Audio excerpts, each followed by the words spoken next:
On February 12, 1993, a 2-year-old boy, James Bulger, was playing with his mother in the New Strand shopping centre in Bootle, Liverpool. The little boy was having a typical day out with his mother, Denise Bulger, when he was abducted by 2 older boys. What followed was a horrific crime that shocked the United Kingdom and the world. James, who had been holding his mother's hand, was snatched away by 2 boys aged 10, John Venables and Robert Thompson. They led him away from the shopping centre, and by the time Denise noticed her son was missing, it was too late. James was taken on a horrifying journey through the streets of Liverpool. The 2 boys, John and Robert, led him across the city to a railway track near the Kingsdale shopping centre, which would become the site of a gruesome and unimaginable crime. During the walk, they passed by witnesses, but no one realized what was happening. The abduction was not seen as suspicious at the time, and James was led further away from safety. The 2 boys had planned the abduction, but what followed was far worse than anyone could have imagined. They beat James, struck him with bricks, and eventually led him to the railway line, where they killed him in an act of unimaginable cruelty. James's body was found 2 days later on February 14, 1993, when it was discovered near a railway track. The nature of the injuries was horrific, and it was evident that James had been brutally tortured before his life was taken. The discovery of James's body sparked an intense investigation. The authorities were determined to find the perpetrators of the brutal murder. In the days following the discovery, the police found surveillance footage from the shopping center that showed John Venables and Robert Thompson walking with James. The footage was a critical clue.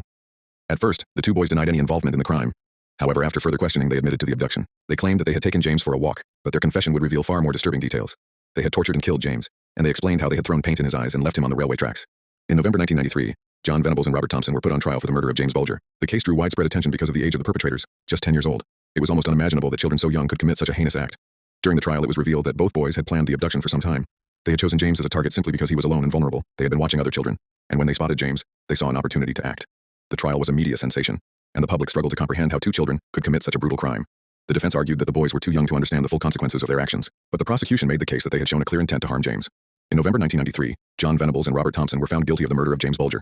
They were both sentenced to detention at Her Majesty's pleasure, an indefinite term in a secure institution for children. The case sparked a massive debate about the age of criminal responsibility and the nature of juvenile crime.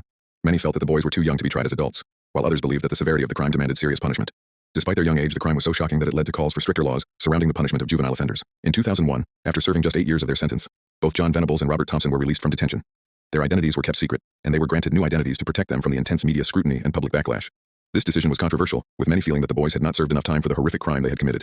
Since their release, both Venables and Thompson have attempted to live lives under new identities, but their past continues to haunt them.